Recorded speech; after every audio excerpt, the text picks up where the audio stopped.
형제들아, 우리가 너희 가운데 들어간 것이 헛되지 않은 줄을 너희가 친히 아나니, 너희가 아는 바와 같이 우리가 먼저 빌립보에서 고난과 능욕을 당하였으나 우리 하나님을 힘입어 많은 싸움 중에 하나님의 복음을 너희에게 전하였노라.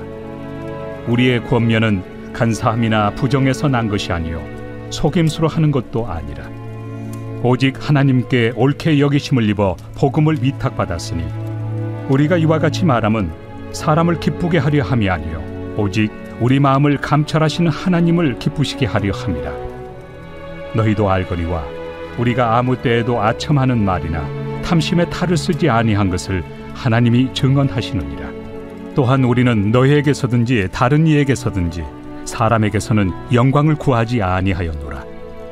우리는 그리스도의 사도로서 마땅히 권위를 주장할 수 있으나 도리어 너희 가운데서 유순한 자가 되어 요모가 자기 자녀를 기름과 같이 하였으니, 우리가 이같이 너희를 사모하여 하나님의 복음뿐 아니라 우리의 목숨까지도 너희에게 주기를 기뻐함은 너희가 우리의 사랑하는 자 됨이라.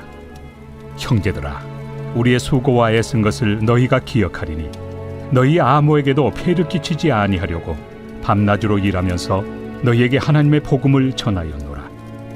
우리가 너희 믿는 자들을 향하여 어떻게 거룩하고 옳고 흠없이 행하였는지에 대하여 너희가 증인이요 하나님도 그러하시도다. 너희도 아는 바와 같이 우리가 너희 각 사람에게 아버지가 자기 자녀에게 하듯 권면하고 위로하고 경계하노니, 이는 너희를 부르사 자기 나라와 영광에 이르게 하시는 하나님께 합당히 행하게 하려 함이라. 할렐루야. 사도 바울의 편지와 같이 은혜와 평강이 우리 성도님들에게 함께 하시기를 축복합니다. 이 데살로니가 전서는 이 바울의 사역 초기에 쓰여진 서신입니다. 이와 같은 서신을 쓴 이유는 사도행전 17장에 나오고 있는데, 바울은 2차 전도 여행 중에서 이제 빌립보에서 복음을 전한 뒤에 데살로니가로 건너와서 복음을 전하기 시작합니다. 바울은 복음을 전할 때 가장 먼저 유대인의 회당을 찾았으며 그 안에서 복음을 전했는데, 이 회당은 유대인들이 10명 이상이 모이면 이 회당을 만들 수가 있었습니다.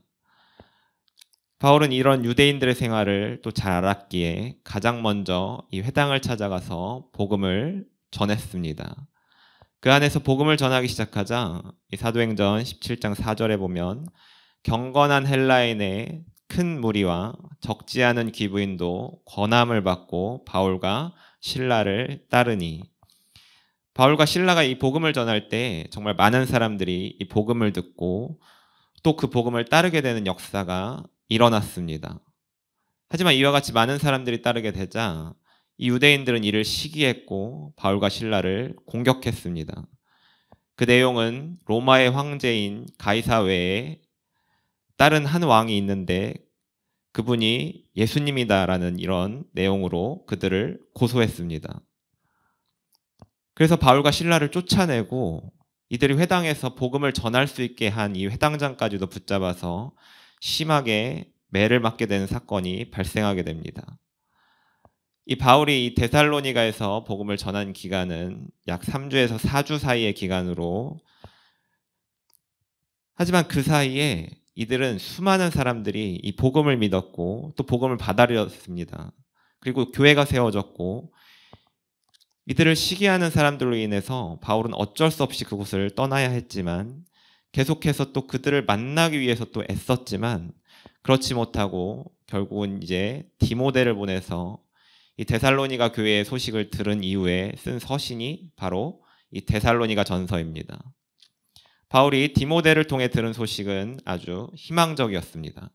얼마 되지 않는 기간 동안 복음을 받아들인 그들이 수많은 핍박과 고난을 겪었고 다른 사람들에게 배척당함을 겪었지만 그럼에도 불구하고 그 믿음을 잃어버리지 않았고 끝까지 그 믿음을 유지하고 있었다는 사실입니다.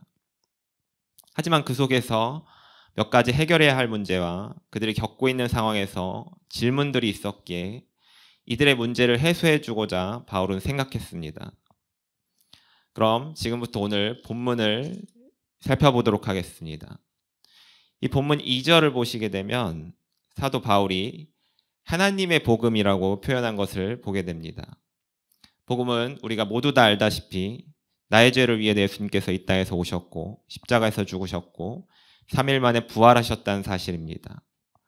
이 바울이 복음을 이 하나님의 복음이라고 설명한 것은 이 하나님께서 이 모든 일을 주관하신다는 사실입니다. 즉 하나님께서 우리 모두를 구원하시기 위해 하나님께 속한 복음을 우리에게 주셨는데 다른 것이 아니라 그 복음을 이제 데살로니가 교인들에게 전달했다고 하는 것입니다. 그러면서 복음을 전달한 것이 간사함이나 부정, 속임수로 한 것이 아니라고 변호하고 있는데 이는 복음을 받아들여 변화된 사람들에게 계속해서 이와 같은 공격이 있었음을 알게 해주는 것입니다. 우리가 정말 애써서 전도를 하고 또 교회로 데려와 복음을 전하고 그 사람이 복음을 받아들이더라도 계속해서 보살피고 우리가 신경 써줘야 하는 이유는 끊임없이 그 복음에 대한 공격이 있기 때문입니다. 몇 주 동안 신경 써서 밥도 사주고 집에도 찾아가고 계속해서 연락해서 겨우겨우 교회로 인도합니다. 그리고 그 이후에 몇 주 동안은 교회에 잘 나옵니다. 그런데 갑자기 어느 날 교회에 나오지 않겠다고 합니다. 또 말을 해주면 고마운데 이제 연락을 받지 않기 시작합니다. 그러면 내 마음속에 얼마나 큰 이 실망감이 들게 됩니까? 어쩌다가 주변 사람들 통해서 그 안 나오는 이유를 듣게 되면 그렇게 큰 이유도 아닙니다. 누구에게 싫은 소리를 들었다거나 어떤 사람의 말에 의해서 상처를 받았다거나 아니면 주변 사람들에 의해서 교회에 나오지 않게 되거나 알고 나면 별것 없는 이유들로 인해서 이 복음에 대한 공격이 있었다는 사실을 우리는 깨닫게 됩니다. 그러나 우리가 이와 같은 상황에서 낙심하지 말아야 될 이유는 우리는 하나님의 도구로서 누구의 복음을 선포하고 있습니까? 바로 하나님의 복음을 우리는 선포하고 있는 것입니다. 복음을 듣게 하시는 이도 하나님이시오 받아들이게 하시는 이시도 하나님이십니다. 온전한 하나님의 이 주권적인 역사로 그 역사 속에 우리가 동참하게 되는 것입니다. 우리는 그저 지금 제가 이렇게 들고 있는 마이크와 같이 하나님의 복음을 크게 확대해주는 역할이면 됩니다. 사도 바울은 이 데살로니가 교회에 그리 오랜 시간 있지 못했었습니다. 복음을 전한 지 한 달도 안 되는 기간에 수많은 사람이 복음을 믿게 되자 복음을 대적하는 사람들은 사도 바울을 쫓아냈습니다. 우리가 복음을 전할 때 계속해서 공격이 있다는 것은 우리가 전하는 복음이 바로 하나님의 복음이라는 사실임을 우리는 깨달아야 합니다. 계속해서 이 낙심할 만한 상황이 찾아오는 이유는 하나님의 복음이 선포되고 있다는 사실입니다. 이 바울은 데살로니가로 오기 전에 이 빌립보에서 복음을 전했습니다. 하지만 빌립보에서 바울과 실라는 엄청난 핍박을 받았습니다. 바울은 로마인이었지만 그럼에도 불구하고 재판 없이 옷이 벗겨지고 또 매를 맞게 되었습니다. 그리고 그 이후에 감옥에 갇히게 됩니다. 사도행전 16장 22절에서 23절을 보면 무리가 일제히 일어나 고발하니 상관들이 옷을 찢어 벗기고 매로 치라 하여 많이 친 후에 옥에 가두고 간수에게 명하여 든든히 지키라 하니. 만일 우리가 이와 같은 상황이 벌어지면 우리가 어떻게 하겠습니까? 하나님을 위해 하나님의 복음을 전하고 있지만 계속해서 우리에게 핍박이 다가올 때가 많습니다. 믿지 않는 남편을 위해 계속해서 교회 한 번만이라도 오라고 전했지만 그때마다 버럭 나에게 화를 내면서 교회 안 간다고 말하지 않았냐고, 일하고 와서 얼마나 피곤한데 내가 쉬는 날까지 가야 하냐고, 다시는 이야기하지 말라고 하면서 면박을 받지는 않았습니까?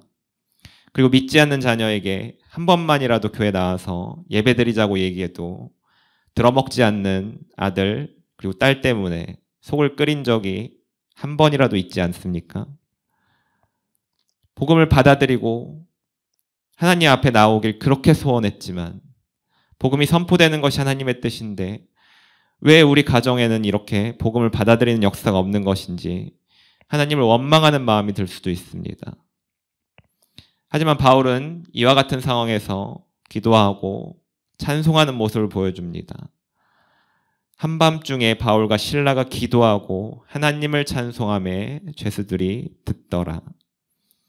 이와 같은 바울의 기도와 찬송을 통해 하나님은 감옥에서도 간수와 그의 가정에 복음을 전하게 되는 역사가 일어납니다. 그리고 그 사건 이후에 데살로니가에서도 짧은 기간 복음을 전했고 사람들의 공격을 받아 떠나오게 되었지만 극심한 공격에도 그곳에 교회가 세워지고 믿음을 지키고 이겨내고 있음을 바울이 알게 되었을 때 그 바울의 마음이 어땠겠습니까? 본문 8절을 보시면 우리가 이같이 너희를 사모하여 하나님의 복음뿐 아니라 우리의 목숨까지도 너희에게 주기를 기뻐함은 너희가 우리의 사랑하는 자 됨이라. 바울은 이들을 정말 사랑했습니다. 자신의 목숨까지 내어줄 정도로 이들에게 하나님의 복음을 전하려 했고 그렇게 전했기에 이 데살로니가 사람들이 이 복음을 받아들인 것입니다. 본문 9절을 보면 형제들아 우리의 수고와 애쓴 것을 너희가 기억하리니. 바울은 정말 이들을 사랑했고 또 이들에게 복음을 전하기 위해서 애썼습니다. 바울의 이와 같은 고백은 하나님 앞에 자기가 할 수 있는 최선을 다했다고 하는 것입니다. 바울이 그럴 수 있었던 이유가 무엇입니까? 본문 4절을 보면 오직 하나님께 옳게 여기심을 입어 복음을 위탁받았으니. 하나님께 복음을 받았기 때문입니다. 하나님께 복음을 받았고 그 복음을 전달하는 전달자로서의 소명을 분명하게 본인이 깨달았기 때문입니다. 우리가 생각해보면 가까운 사람에게 소홀할 때가 많습니다. 나와 함께 산다는 이유로 그리고 언젠가는 이 사람을 하나님이 구원해 주시겠지라는 이 막연한 기대감으로 그리고 그동안 노력을 안 해본 것도 아니고 이제는 나는 모르겠다. 그냥 하나님께 맡기자. 어떻게든 되겠지. 이런 심정일 수 있습니다. 기도 제목에서도 맨 앞에 놓았던 것이 한참 뒤로 밀려나고 가족 구원을 말하지만 실제로 이루어질 것이라는 믿음은 없을 수도 있습니다. 제가 저의 할머니의 이야기를 좀 해드리고자 합니다. 저는 재혼 가정이었습니다. 그래서 저의 새아버지의 어머니의 이야기입니다. 재혼할 당시 제가 이제 13살이었습니다. 그래서 이제 새아버지의 집으로 들어가서 그곳에서 함께 살게 되었는데 그렇게 살게 되면서 저는 할머니께서 이렇게 평소에도 기도를 하시고 그리고 밤에 잠이 깨서 나가보면 계속 기도하시는 모습을 저는 보게 되었습니다. 제가 그 어린 마음에도 무슨 기도를 하는지 궁금해서 이렇게 가만히 들어보니 이 할머니가 계속해서 가족의 구원을 위해서 기도를 하시는 것이었습니다. 저희 새아버지의 가족관계는 누나가 3분이 계십니다. 하지만 이때는 모두 다 교회에 나오지 않았습니다. 그러다가 이 할머니께서 갑자기 뇌출혈이 오셔서 쓰러졌고 병원으로 갔지만 병원에서 일주일 뒤에 바로 돌아가시게 되었습니다. 이런 상황에서 저의 새아버지와 그리고 누나들이 어떤 마음을 가졌는지 저는 잘 알지 못합니다. 하지만 할머니께서 계속해서 기도하시는 것을 알고 있었고 교회에 나가는 것도 또 이분들은 알고 계셨습니다. 그렇게 시간이 지나고 이제 제가 독립할 나이가 돼서 집을 나와서 따로 살게 되었고 그분들의 소식을 잘 듣지는 못했습니다. 그런데 시간이 지나면서 한 분 한 분이 이 교회를 다닌다는 소식을 제가 접하게 되었습니다. 가장 먼저 미국에 사시는 이 둘째 분이 교회에 다니기 시작하셨고 그러다가 첫째도 그리고 셋째도 각자의 사는 곳에서 교회에 나가기 시작하시고 그리고 남편들까지 전도해서 남편들도 이 교회를 다니고 있다는 소식이었습니다. 저는 이와 같은 일을 겪으면서 정말 기도의 힘을 강하게 느낍니다.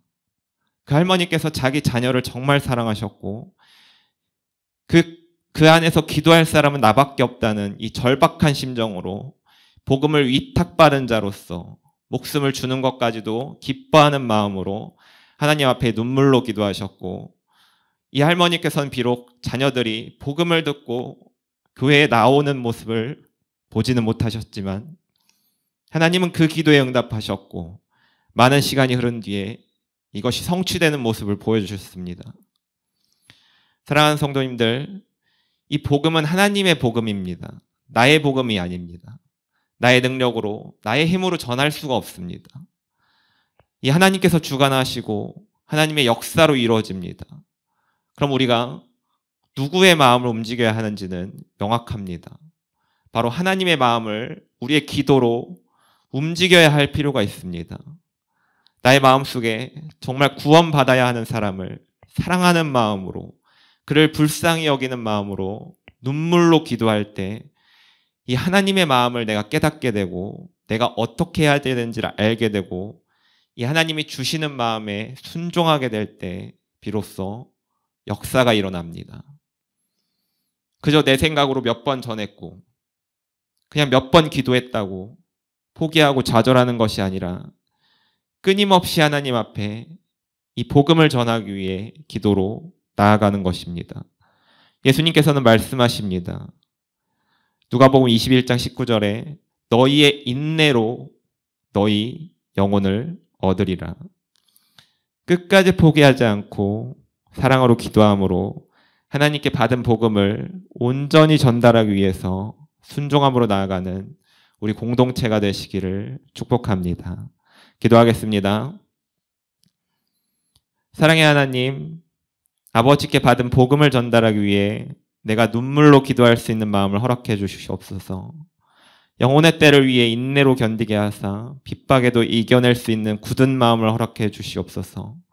모든 환난을 능히 이겨낼 수 있게 하여 주시옵소서. 예수님 이름으로 기도합니다. 아멘.